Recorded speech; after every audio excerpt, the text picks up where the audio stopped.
हाय, मेरा नाम अबरार है, अबरार ज़हूर। मैं और मेरी उरी मूवी टीम की तरफ से ढेर सारी नए साल के लिए शुभकामनाएं।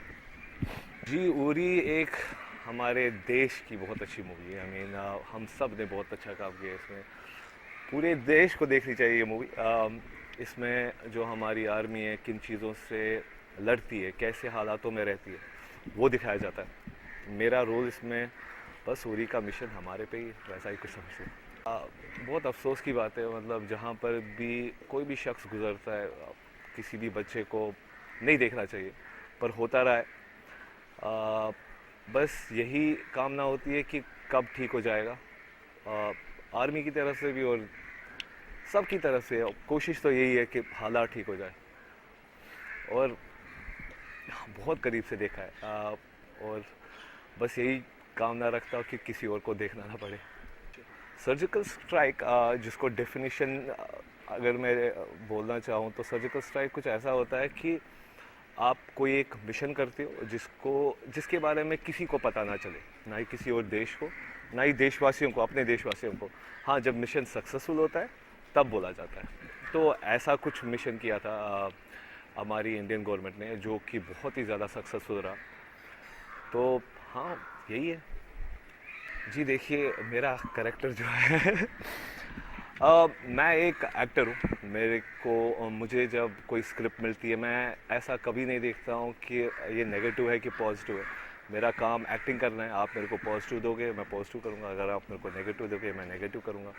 इंशाल्लाह अभी मेरे आने वाली मूवी कमांडो 3 आ रही है, आई थिंक अगस्त में आई हो। उससे पहले कारतल एक वेब सीरीज़ है, जो कि बालाजी ऑल टेलीफिल्म से वेब सीरीज़ है, जिसमें मैं एक क्रिकेटर का रोल कर रहा हूँ। तो ऐसा नहीं है कि खाली नेगेटिव, पॉजिटिव भी अच्छा लगता है। एंड मेरे को कोई डिफरेंस ही नहीं पता चलता, क्योंकि ये कोई अलग ही कैरेक्टर होता है जो परफॉर्म करता है उस वक्त। मैं as a human being, whatever जो भी आप मेरे को दोगे, मैं वही, मेरा हमेशा से मकसद रहा है कि जो भी काम मिले पूरे 100% एनर्जी से, ध्यान से और सोच समझ के करूँ, बस इतना ही है। जी, स्टार कास्ट मेरा फेवरेट है, जो Vicky Kaushal. In fact I think 2 साल पहले मैंने एक इंटरव्यू दिया था, जहाँ पर मैंने बोला था कि ये जो बंदा है ये बहुत ही ज़्यादा टैलेंटेड है, जिसमें इसको डांस भी आता है, एक्शन भी आता है, आवाज़, हाइट, और जिसको बोलते हैं ना बॉडी अवेयरनेस का मतलब जो सारे इंस्ट्रूमेंट्स होते हैं बॉडी में एक एक्टर के लिए, तो वो बहुत अच्छे से उनने ग्रूम किया है। और सेल्फ मेड आदमी, बिल्कुल भी एटीट्यूड नहीं, जो एक गुरूर होता है एक इंसान में, जो इतना काबिल होता है, तो वो बिल्कुल भी नहीं है। इससे क्या होता है, जो आपका को एक्टर होता है वो बहुत कंफर्टेबल रहता है और वो सलाहें सबसे लेता है, तो वो बहुत अच्छी बात है। इसमें यामिनी गौतम है। हालांकि मैंने यामिनी के साथ तो अभी काम नहीं किया, ना हमने स्क्रीन शेयर नहीं किया है, पर सुना बहुत अच्छा है। परेश रावल जी है इसमें। Paresh Rawal ji, it was a dream. Aditya Dhar, जिसने जो डायरेक्टर है मूवी के, वो बहुत ही सॉर्टेड है, बहुत ही, मतलब उनका विजन बहुत क्लियर है कि वो दिखाना क्या चाहते हैं, ऑडियंस को दिखाना क्या चाहते हैं, और कितनी ऑथेंटिसिटी से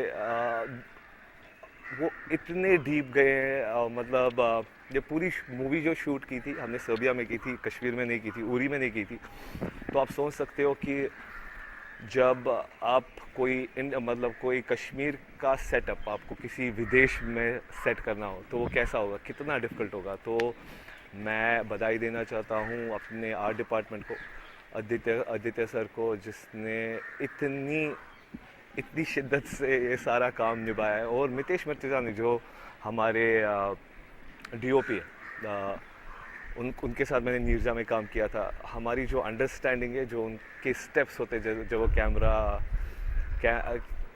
कैमरा चलाते हैं, तो उनके साथ मैच करना वो बहुत आसान था। तो या I am blessed to work with such people.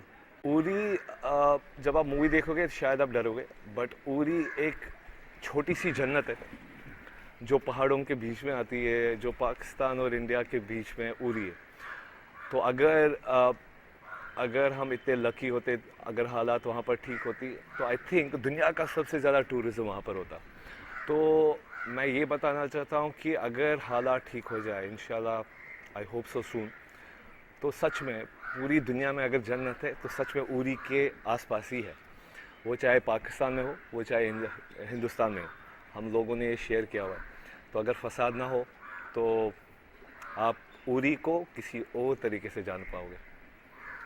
Uri को कैसे दिखाया है उधर, जो और सेट आपने बाहर शूट किए हैं इंडिया से बता रहे हैं आप? उरी को देखिए, जो हमारा जो मिशन हुआ था, उरी का जो मिशन हुआ था, वो हाई सिक्योरिटी जोन है। तो वहाँ से 3 किलोमीटर पहले इंडियन आर्मी जो गई थी, जो पाकिस्तान में उरी आता है, तो वहाँ पर जो भी सेटअप था लोगों का वहाँ पर, तो वो हटाने के लिए हमारी इंडियन गवर्नमेंट वहाँ पर गई और वापस सर्जिकल स्ट्राइक करके आ गई। सो आप अब इससे आप जान पाओगे कि कैसा जोन होगा। ये वॉर जोन है, जैसे करगिल को आप जानते हो, तो वैसा ही उरी भी है, तो बॉर्डर लाइन है, तो वैसा कुछ है। बट हाँ, अगर उरी के पास, मैं खुद पर्सनली उरी गया हूँ बचपन में, तो मैंने उरी को अलग तरीके से देखा है। वहाँ पर बिल्कुल भी ऐसा कुछ नहीं देखा था, तो हम तो पिकनिक के लिए जाते थे। और हाँ, ये बहुत नॉर्मल था, आर्मी वार्मी बहुत सारी नॉर्मल थी, बट हाँ, जन्नत जैसी है। सर्जिकल स्ट्राइक, मैं फ्यूचर में यही एक दुआ रखता हूँ कि कभी स्ट्राइक ना हो जिसमें किसी भी ह्यूमन का लॉस ना हो, वो चाहे कोई भी हो। सुधार ही चाहते हैं हम लोग, इंसान की जान ही चाहते हैं, मतलब जैसा भी हो रास्ता जो भी हो, बट इंसान की मौत ना हो, तो यही चाहता हूँ हर जगह से।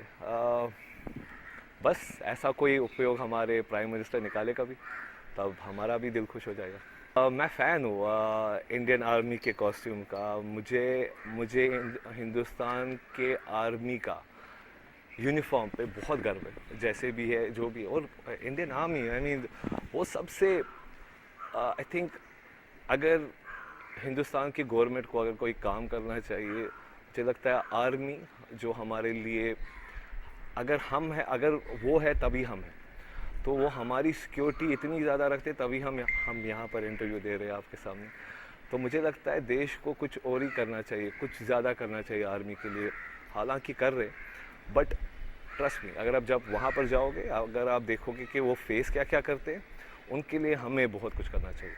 कैसी केमिस्ट्री रही आज है इसके यामी के साथ में, या फिर हालांकि मैंने यामिनी के साथ स्क्रीन शेयर नहीं किया, बट विकी के साथ किया। Vicky is amazing. बहुत कुछ सीखने को मिला, बहुत ज़्यादा कुछ सीखने को मिला। हमें क्या करना चाहिए, क्या नहीं करना चाहिए। मुझे लगता है क्या नहीं करना चाहिए उसने मेरे से सीखा। हाँ, मैंने ये सीखा है कि क्या करना चाहिए।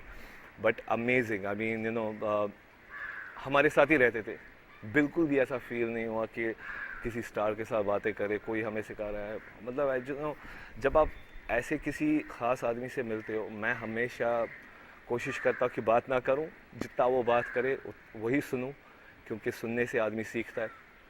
बस आप, मतलब, यू नो, फीलिंग ब्लेस्ड। उसमें पता है, ऐसा कुछ होता है कि जब मुझे स्क्रिप्ट मिलती है, मैं बिल्कुल भी नहीं जानना चाहता हूँ कि इसमें मुझे जो भी डायरेक्टर बोलता है, जैसे भी बोलता है ये कैरेक्टर ऐसा है। इस मूवी में मेरा नाम इदरीस है, तो कश्मीरी और पाकिस्तानी मिक्स, मगर मैंने जानने की कोशिश नहीं की ये कहाँ से क्या है। जितना भी है, जो भी है स्क्रिप्ट पे वही दिया है, वैसे ही परफॉर्म किया है। आज का कश्मीर दिखाया है 15-20 साल पीछे का दिखाया है? नहीं, पत्थरबाजी आजकल चल रही है उधर, ये चीजें भी दिखाई है फिल्म में। आपको यकीन नहीं होगा, 15 साल पहले भी कश्मीर ऐसा ही था और आज भी वैसा ही पूरी। हाँ, अगर आप देखोगे technology wise, Indian army wise, I think 15 साल आगे का दिखाया है, आगे फ्यूचर। जब कश्मीर जाएंगे तो कैसे स्वागत किया जाएगा आपका? बिल्कुल भी नहीं। आई थिंक वहाँ की जो ऑडियंस है वो बहुत सेंसिबल हो गई है टुवर्ड्स एक्टिंग। ऐसा नहीं है कि हम बुरा कुछ दिखा रहे हैं, ऐसा कुछ नहीं है, हम सही दिखा रहे हैं। हम जो भी दिखा रहे हैं, जो वाक़या हुआ है वही दिखा रहे हैं। तो कश्मीर मेरा घर है, सो वहाँ की जो ऑडियंस है वो मेरे लिए ख़ास है, तो हमेशा दिल के पास ही है। तो वहाँ से तो मुझे बहुत ज़्यादा शुभकामनाएं हमेशा मिलती है। सो हाँ, मैं, मतलब, मेरे ज़्यादातर फैंस जो हैं वो कश्मीर से ही है। इनफैक्ट खाली मैं ही नहीं हूँ, मतलब मेरी बहन भी है इस इंडस्ट्री में, ज़ायरा, उसको बहुत ज़्यादा सपोर्ट मिला है। तो नहीं, बचपन से मेरा शौक क्रिकेटर था। इनफैक्ट मैं क्रिकेटर था जब तक मैं 17 साल का था। फिर एक्सीडेंट की वजह से कंटिन्यू नहीं कर पाया। हाँ, अगर आप मेरे को अभी भी ऑप्शन दोगे, क्रिकेट मेरी पहली जान है। बट खुदा मेरे पे बहुत मेहरबान हुआ है कि दूसरा चांस दिया है, जो मैं सच में दिल में करना चाहता था, दिल से करना चाहता था। ऐसा था कि एक कश्मीरी, स्पेसिफिकली कश्मीरी ने पूरी ज़िंदगी आई थिंक 16 साल की उम्र में देख चुका होता है। मैं पहले कश्मीर में था, फिर चेन्नई में था, फिर बैंगलोर, फिर बॉम्बे। ये सारा एक्सपीरियंस अकेले सफ़र करना, ये बहुत बड़ी बात होती है कि एक पूरी ज़िंदगी को देखना 16 साल की उम्र तक। और आप ऐसा कुछ, चेन्नई कुछ ऐसा था जहाँ पर मेरी जो भाषा है वो उर्दू, हिंदी, मैं हिंदी और इंग्लिश बिल्कुल भी नहीं जानता था। हिंदी थोड़ी बहुत, हाँ, जो उर्दू से बहुत मिलती जुलती है। सो एक कश्मीरी को चेन्नई में भेजना, थिंक वो शायद पनिशमेंट थी। बट हाँ, ये कहना चाहता हूँ कि उस वक्त चुप रहने में ही भलाई होती थी, क्योंकि आप बोल नहीं सकते हो, क्योंकि वो समझ नहीं सकते। तो आपने इतनी लाइफ को देखा होता है ना, तो उसको अब जब आपने एक्टिंग चूज़ किया, आपको बस दिखाना है कि आपने महसूस क्या किया था जब आप बोल नहीं पाते थे। तो एक एक्टिंग में यही मेरा एक सबसे बड़ा टूल बना। जो भी मैंने अभी तक देखा है, बस वही दिखाना होता था और कुछ नहीं। तो इसीलिए मैं हमेशा एक्टिंग पे ही फिर काम किया 17 साल से। मतलब जब मेरी उम्र 17 साल थी, उसके बाद क्रिकेटर के बाद ये नहीं पता था कि एक्टर बनूंगा।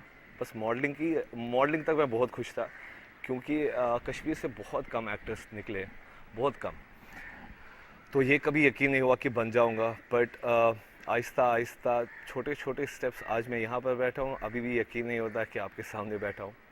बट हाँ, हमेशा इस बॉलीवुड की इज़्ज़त करूँगा, बस यही है। अपना आइडल किसको मानते हैं ब्रा? आइडल एक एक्टर है हॉलीवुड में, हीथ लेजर। वो उनका काम देख के ऐसा कुछ होता है कि यार ऐसा कौन इंसान कर सकता है। तो अगर आप आइडल बोलते हो, वो अनुपम खेर है, नवाजुद्दीन सिद्दीकी है, नसीरुद्दीन शाह है, दीपक दोबरियाल, जिम सर, बहुत सारे, विकी कौशल। ये सारे जो आजकल, मतलब ये ऐसे कुछ लोग हैं जिनके साथ मैं मतलब हमेशा एक एक मूवी से कुछ ना कुछ तो सीख लेता हूँ।